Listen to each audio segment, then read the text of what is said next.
தினமும் காலையில் அந்த டிஃபன் சென்டரில் இட்லி வடை தோசை சாப்பிட்டு வருவேன். இன்னைக்கு பார்த்தா இட்லி வடையெல்லாம் கிடையாது, டீ காஃபி மட்டும்தான் போட்டிருக்கு.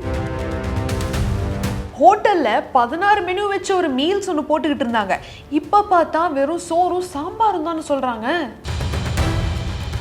கல்யாணத்துக்கு மண்டபம் புக் பண்ணி எல்லாத்துக்கும் சொல்லி கேட்ரிங் சர்வீஸில் 34 வகை சாப்பாடு வைக்கிறோம் அப்படிங்கிற டீலெல்லாம் பேசி முடிச்சவங்க இப்போ ஃபோன் பண்ணி சிலிண்டர் பற்றாக்குறையால் 34 வகை போட முடியாது, 10 வகை தான் போடுவோன்னு சொல்கிறாங்க. இந்த சூழ்நிலையில் இன்னும் சில ஹோட்டல் ரெஸ்டாரண்ட் எல்லாம் டெம்பரரியாக ஷட் டவுனும் பண்ணிட்டாங்க. பழையபடி எல்லாரும் விறகு அடுப்புக்கும் சீமன் அடுப்புக்கும் வந்துட்டாங்க. இந்த இண்டக்ஷன் ஸ்டவ்வுக்கு இப்போ பயங்கர மவுசு. இது எல்லாத்துக்கும் காரணம் LPG லிக்விஃபைட் பெட்ரோலியம் கேஸோட shortage. Experts and Sarthak Ahuja மாதிரியான எல்லாம் என்ன சொல்றாங்கன்னா, இப்போ நம்ம கண்ணுக்கு தெரிஞ்சுக்கிட்டு இருக்கிறது பெட்ரோலும் கேஸும் மட்டும்தான். ஆனால் இதை தாண்டி இன்னும் நிறைய விஷயம் நம்ம இந்தியாவில் அந்த போரால இம்பாக்ட் உருவாகிட்டு இருக்கு. இதெல்லாம் எந்த மாதிரி இதை நம்ம கடந்து வர்றது, இதுக்கான சொல்யூஷன் என்ன, நம்ம அரசாங்கம் இதை கடந்து வர்றதுக்கு எந்த மாதிரி பேக்கப் பிளான் உருவாக்கி வச்சிருக்காங்க அப்படிங்கிற எல்லா விவரத்தையும் வீடியோ கடைசி வரைக்கும் பார்த்து தெளிவாக தெரிஞ்சுக்கோங்க. Welcome to boss Wallah Tamil. நான் உங்க மேகலா கண்ணன்.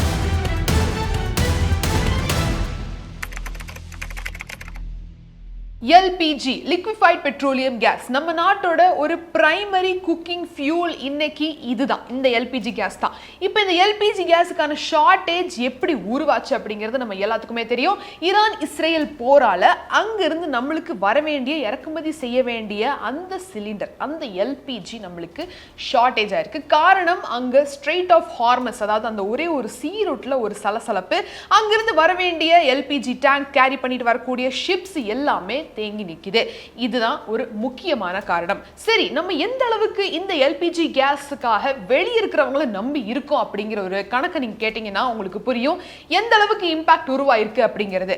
நம்ம நாட்டுக்கு வருஷம் 31.3 மில்லியன் டன் LPG தேவைப்படுது, which is 31.3 million tons every year. அதுல 87% நம்ம வீட்டில் நம்ம அந்த கேஸ் சிலிண்டர் சமைக்கிறதுக்காக யூஸ் பண்றோம். முதல்ல எல்லாம் கூட இந்த LPG அப்படிங்கிறது டவுன் சிட்டிஸ் பக்கம் நல்ல பணக்காரங்க தான் வச்சிருப்பாங்க சிலிண்டர் அப்படிங்கிற மாதிரி கதை இருந்தது.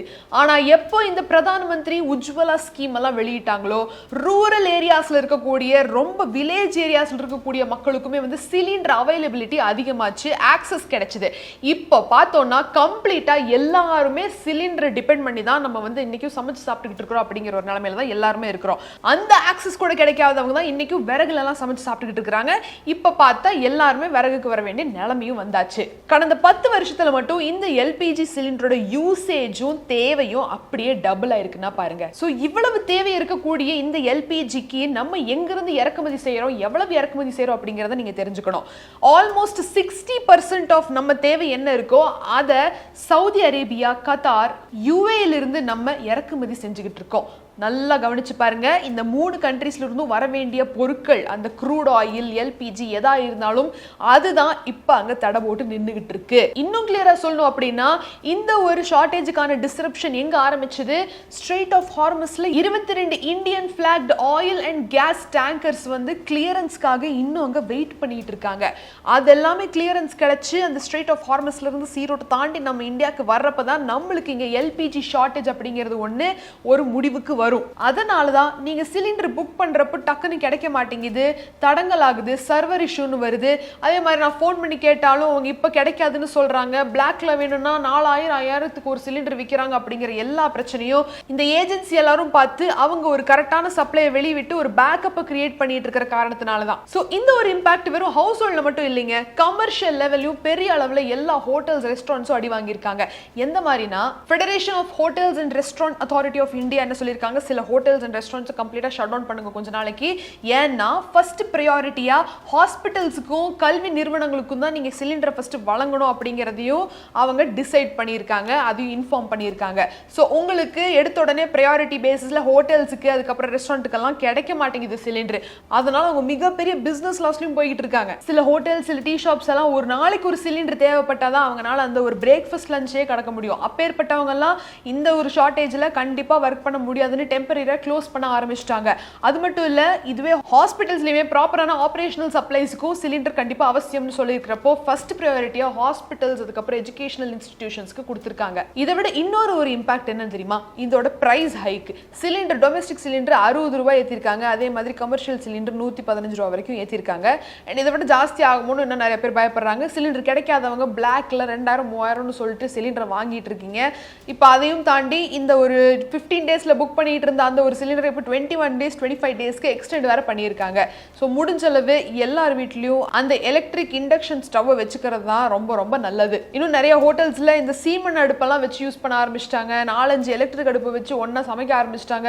ஸோ ஆல்டர்னேட்டிவ்ஸை தேடி போயிட்டே இருக்காங்க எல்லாருமே. ஸோ இந்த அளவுக்கு ஒரு ஷார்டேஜ் நடந்துகிட்டு இருக்கு. இதோட இம்பாக்ட் நம்ம நாட்டில் எங்க எல்லாம் எந்த அளவுக்கு அது ஸ்ட்ராங்கா பதியும் அப்படிங்கிறத சொல்றேன் கேளுங்க. அதுக்கு முன்னாடி ஒரு முக்கியமான விஷயம் பேச வேண்டியிருக்கு. கோவிட் மாதிரியான ஒரு மிகப்பெரிய ஆலையை நம்ம கடந்து வந்திருக்கோம். அதுவும் சாதாரணமாக கடந்து வரல. சொந்த அப்பா அம்மா பசங்க தாத்தா பாட்டி சித்தப்பா பெரியமான்னு எல்லாத்தையும் ஒரு கட்டத்தில் ஏதாவது ஒரு ஃபேமிலி இழந்து அந்த ஒரு கட்டத்தை ரொம்ப ஒரு கிரிட்டிக்கலான சுச்சுவேஷன்லேருந்து நம்ம வெளியில் வந்திருக்கோம்.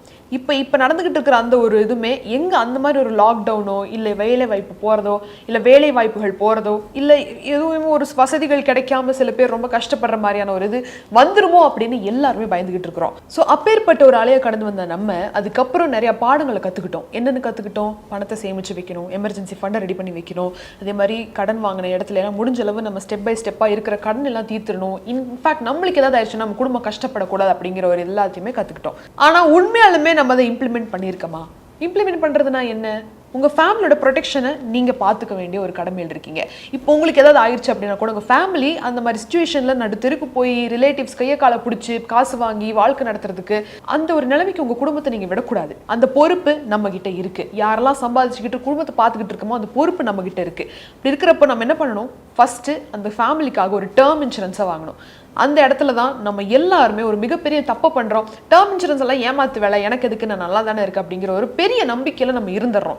நம்பிக்கை வாழ்க்கை தான். ஆனா நம்ம வாழ்க்கையில ஏதாவது ஆச்சுன்னா அந்த நம்பிக்கை வந்து நம்ம ஃபேமிலியை வந்து காப்பாத்தாது. அதுக்கு முன்னெச்சரிக்கையா நம்ம இருந்துருக்கணும். எவ்வளவோ செலவு பண்றீங்க. மாசம் ஒரு 595 ரூபாய் எடுத்து வச்சீங்கன்னா உங்க குடும்பத்துக்கு 1 கோடி ரூபாய் வரைக்குமான கவரேஜ் கிடைக்கும். இங்க உங்களுக்கு 15% வரைக்கும் ஃபர்ஸ்ட் இயர்ல நீங்க கட்டுற பிரீமியமுக்கு டிஸ்கவுண்ட்டும் இருக்கு. நீங்க சும்மா கண்ணு மூடிட்டு இதெல்லாம் ஒரு இன்சூரன்ஸா அப்படிங்கிற மாதிரி வாங்க வேண்டியதில்லை. ஏன்னா இதுல 99.70% கிளைம் செட்டில்மெண்ட் ரேஷியோ இருக்கு. ஏன்னா எந்த ஒரு இன்சூரன்ஸ் நீங்க வாங்கினாலும் கிளைம் செட்டில்மெண்ட் ரேஷியோ ரொம்ப ரொம்ப முக்கியம். அது நல்லா இருக்கிறதா பார்த்து வாங்கினீங்கன்னா உங்களுக்கு பெஸ்ட். 3 மணி நேரத்துல கிளைம் செட்டில்மெண்ட்டும் பண்ணிடுறாங்க. ஸோ இந்த ஒரு டேர்ம் இன்சூரன்ஸ் உங்க ஃபேமிலியும் காப்பாற்றும். நீங்க வாங்கி வச்சிருக்கிற கடன் இஎம்ஐ அதிலிருந்து உங்க ஃபேமிலி எந்த விதமான அவமானமும் படாம ஈஸியா அதை கடந்து வந்துட முடியும். எப்படி இந்த ஒரு சிச்சுவேஷன்ல எல்பிஜி சிலிண்டரோட விலையெல்லாம் ஏறிக்கிட்டு இருக்கு, இன்னும் அதிகமா ஏறும்னு எதிர்பார்க்கப்படுதோ அதே மாதிரி உங்க டேர்ம் இன்சூரன்ஸும் விலை உயர போகுது.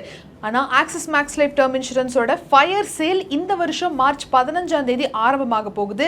ஆனா மார்ச் 31ஆம் தேதிக்குள்ள முடிஞ்சிரும். அதுக்கப்புறம் பிரீமியம் பிரைஸ் ரொம்ப அதிகமாயிரும். ஸோ தயவு செஞ்சு டேர்ம் இன்சூரன்ஸை மறுக்காதீங்க.